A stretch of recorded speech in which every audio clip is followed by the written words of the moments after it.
Back in the day, it used to be the workhorse of the industry. A lot of people used to use them on farms. I mean, I've always looked at them as kind of like a working man's truck in conjunction with farm truck, right? It was Dad's truck driving around. It was Granddad's truck driving around. It was your farm truck, but it was a work truck. I think now they definitely can have that presence and feel of a hot rod. They're becoming the truck that, for somebody that doesn't want to build the big muscle car, they don't want to build the really high end. I mean, this is something you can get out and drive. So a truck like this back in the day, it was an old twin I-beam truck.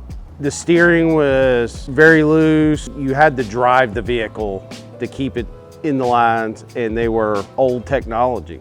Manufacturer support, even if it was still around, you'd still just have original parts, you know, so it would still drive like a 60s truck. It wouldn't be anything equivalent to what modern cars do today. So with the Ridetech suspension, you bring that tightness of your newer car into this older truck, which gives you that comfort and that security.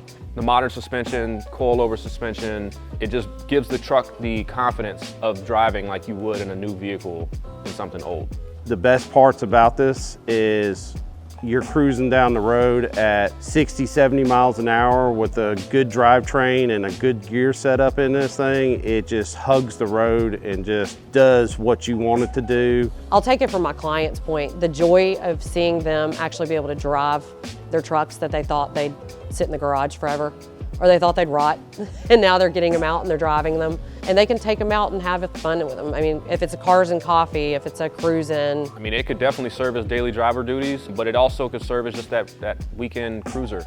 You know, taking it out on a Sunday, going to church, or running to the grocery store on the weekend, a nice weekend, going to a car show. This truck is a red light to red light truck. It's definitely got that sleeper look. But the coolest thing about it is just, again, the aesthetic of any old vehicle. You know, you're driving down the road and you get the thumbs up, you know, you get the smiles from people. You're gonna get head turns. It's cool aesthetically. It's any sense of feeling you get when you drive anything old, right? Kind of feel like what it may have felt like to drive it back in the day. But like you get on some of these country roads and sometimes you don't even realize how fast you're going. It's the way it drives. I mean, it's that comfortable, it's that reliable, it stops well, you know, it's got upgraded brakes. It's nice to see our clients get in them for the first time and drive them and be like, wow, it's totally different. Like, I love and enjoy, I can't wait to get it out on the road. I can't wait to get the kids out in it. I can't wait to take it, because now they know it's not floaty, it's not, the suspension's tight. It's just a different feel, but they're still getting that same look and aesthetic of a 65 F-100.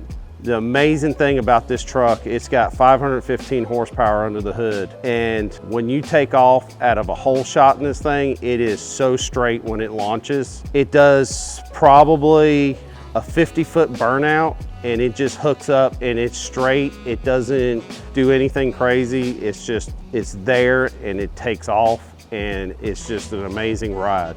Yeah, we build the big muscle cars that are totally modified or customized, but to get the guy that just wants to get back in his truck and have that feel of, it's safe, I can drive it on the interstate, I can drive it down the road, and they can do that now. So these kits are giving them the ability to be able to do that.